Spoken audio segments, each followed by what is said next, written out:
Magandang araw po, Mr. M. Nais ko lang po sana ibahagi ang totoong nakakatakot na kwento na nangyari sa aking tita. Tawagin niyo na lang po ako sa pangalan Sherry May. Taga Cagayan de Oro po kasi kami dito sa Mindanao. Bata pa lang po ako. Alam kong nakakatakot na ang lugar namin na tinatawag nilang Puntod. Meron na kasing kwento-kwento na maraming aswang ang nakatira din sa Puntod. At isa ang pamilya ko sa nakaranas ng mga nakakatakot na pangyayari. Pero ibabagi ko po ang sa tita ko. Siya din kasi ang nagkwento sa akin ng karanasan niya noon. Nangyari ito nang pauwi na siya galing sa trabaho. Bandang alas 11 na yon ng gabi. Nakaputi na polo shirt si tita noon at naka-black slack naman ang kanyang pangibabang suot. Nagtatrabaho siya sa catering bake shop at wala kasing sumusundo sa kanya noon.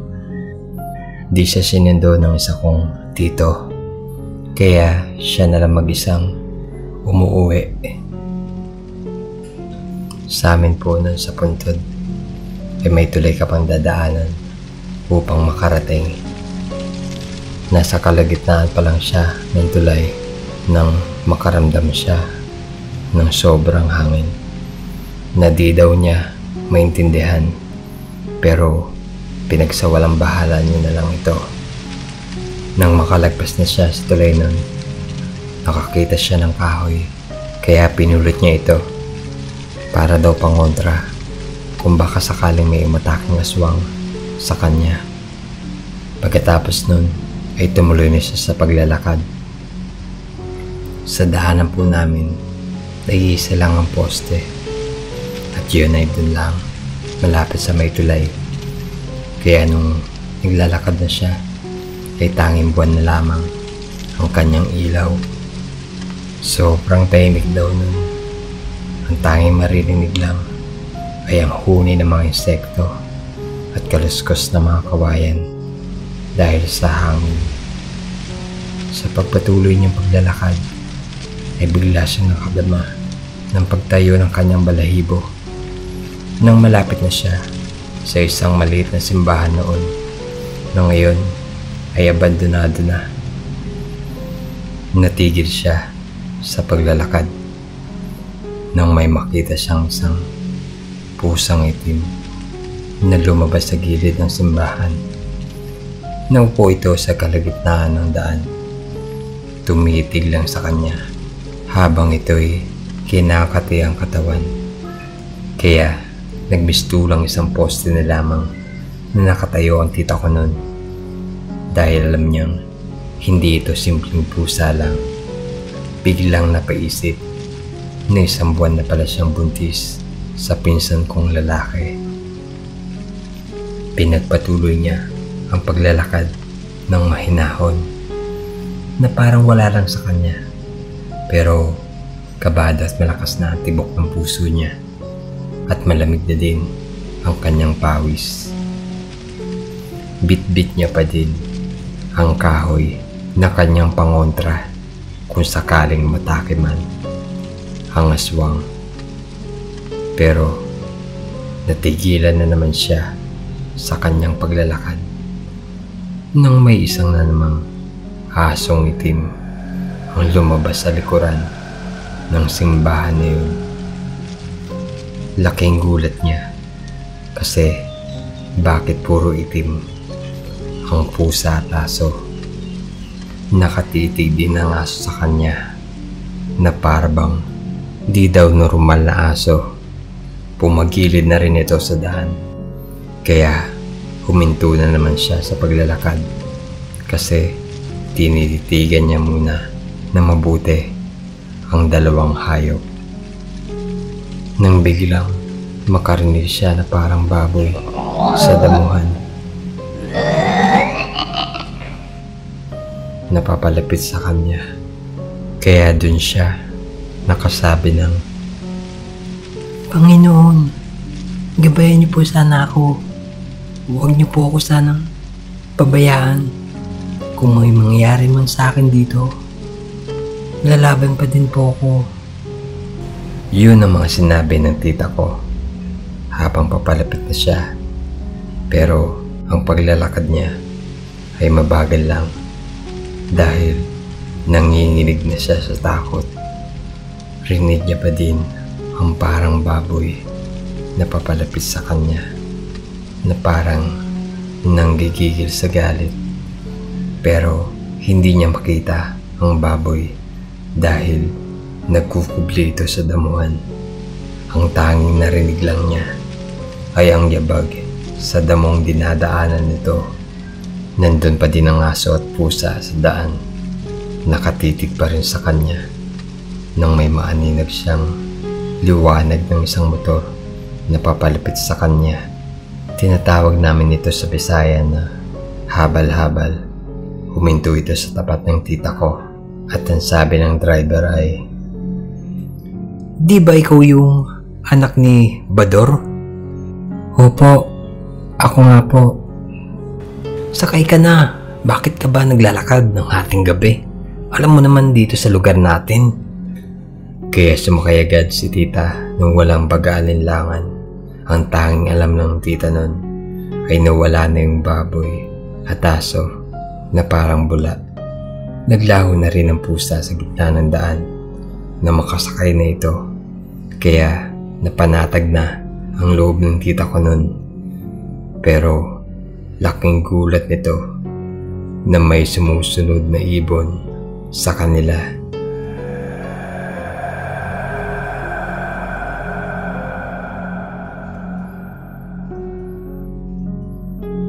Wala na po kami sa puntod nang manalasa ang bagyong Sendong noon. Binaha kasi ang lugar namin. Pero nasa barangay pa rin po kami kung saan andito ang puntod. Wala din si tita nang manalasa ang bagyong Sendong noon. Hanggang ngayon, hindi pa rin makalimutan ni tita ang nangyari sa kanya. Malaki ang pasasalamat ni tita dahil dinilig ng Panginoon ang kanyang panalangin, at malaki din ang pasasalamat nito sa driver dahil kung di napadaan ng habal-habal nun ay baka kung napana na si tita. Biruin mo naman, 3 aswang ang nakaabang sa iyo. Maraming salamat po, Mr. M, sa pagsasalaysay ng aking kwentong katatakutan. Marami po akong kwentong katatakutan na naranasan ng aking pamilya.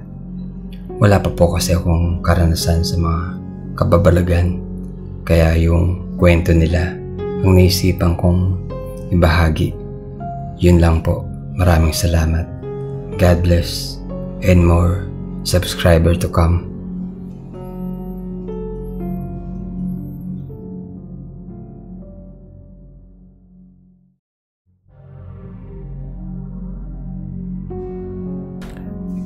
Magandang araw, Mr. M.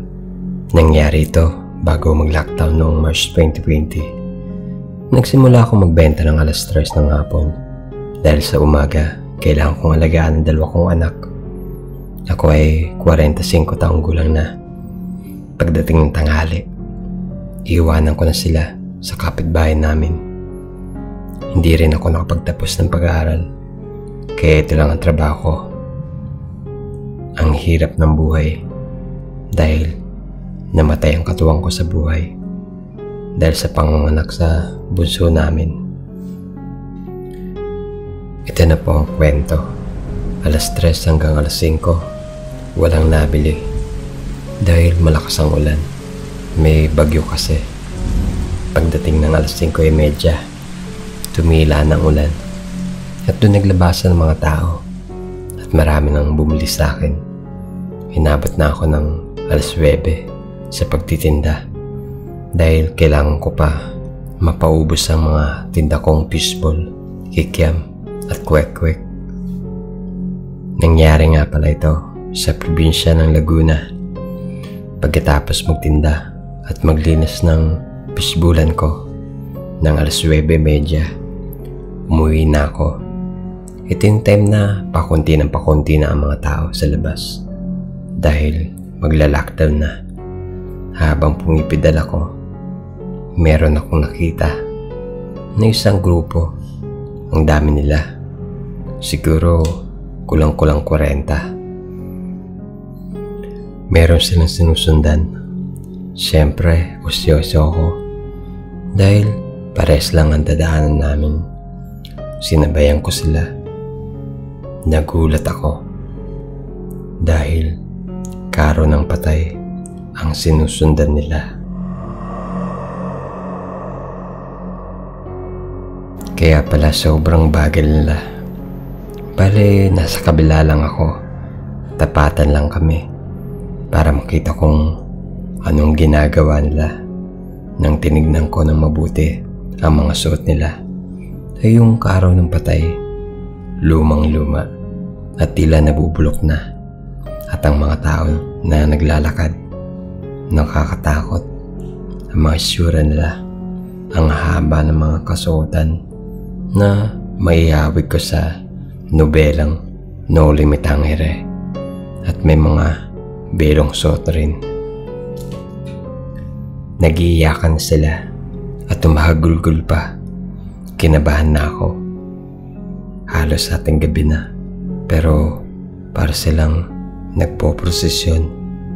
Ang pinagtataka ko ay bakit sila naglilibing ng gabi. Doon ko napagtanto na hindi mga tao ang nasabayan ko. Dahil paakyat at paahon ang tinatahak namin, hindi ako makapedal na maayos dahil mabigat ang sidecar ko. Tinitiis ko na huwag tumingin, pero hindi ko magawa dahil baka sugurin nila ako at wala akong magawa kundi pumidal. Sobrang dilim ng kalsada nun dahil ilan na lang ang street light. Mukha silang mga white lady at mga engkanto. Tinitiis ko lang ang paahon, pero sa totoo lang, gusto ko nang iwanan ang sidecar ko. Pero paano naman ang anak ko kung iiwanan ko ang panghanap buhay ko? Pagkatapos ng 5 minutong paahon, doon na ako nagdasal dahil sobrang sakit ng mga hita ko. Hindi ako makapedal ng malakas para iwanan na sila.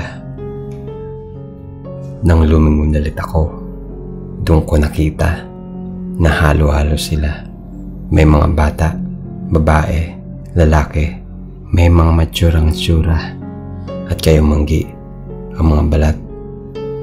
Makikita mo na galit sila sa lumang panahon o panahon ng mga Espanyol. Na makabuelo ko, pinilit kong pumidal na mabilis dahil sa taranta at takot. Di ko na malayan na nalaglag na ang mga gamit ko sa pagtitinda. Nahulog ang sandok, panluto at ang takip nito. Agad-agad pinilit kong magpedal dahil napansin ko na parang bumibilis ang pagkilos nila. Tila sinusundan ako. Nalintikan na nga. Hinahabol na ako na madaming multo. Mabigat na ang pagpedal ko sa sidecar kahit sobrang sakit na ng mga hita ko. Hindi ko pinulot ang mga gamit ko na nagkalat na ang mga sarsang sausawan sa damit at sidecar ko. Kakamadali. Habulin ka ba naman ng halos 40 multo? Habang mahabol sila sa akin, narinig ko sila na sumisigaw ng "Tulong! Tulong! Pinatay nila kami! Huwag mo kami iwanan!" Halos 15 minuto kami naghahablan. Hindi naman ako makalayo dahil ang bigat ng sidecar ko. Masakit na at pagod na ang mga hita ko. Malapit na nila ako maabutan. Wala na akong choice. Napatulad na ako sa sidecar at tumakbo na.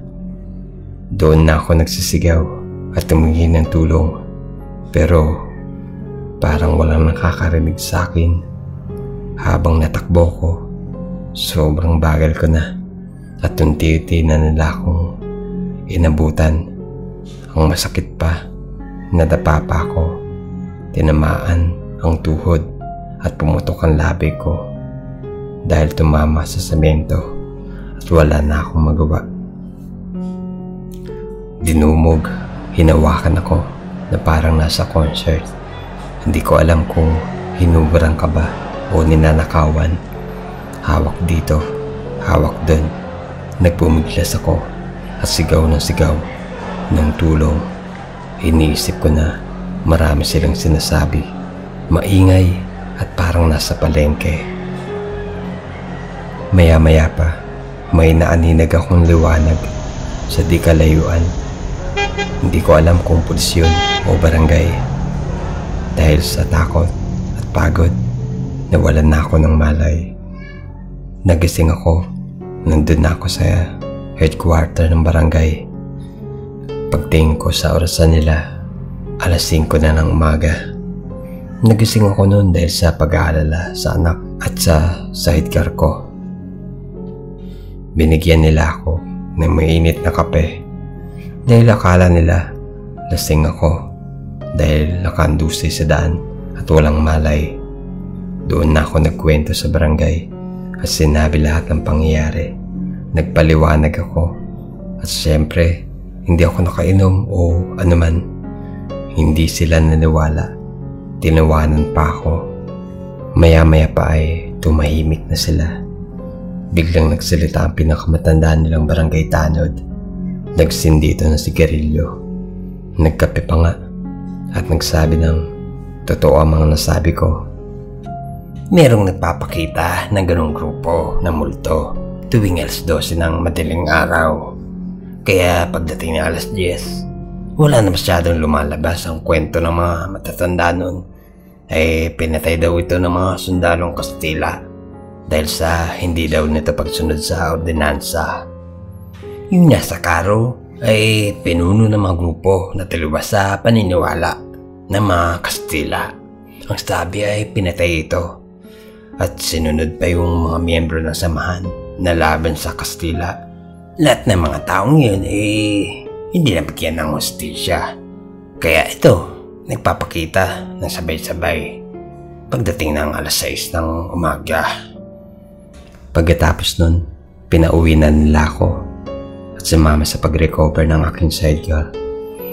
Nakita namin yun sa may puno ng balete kung saan nakwento ng matanda kung saan lumalabas at pumapasok ang mga multo.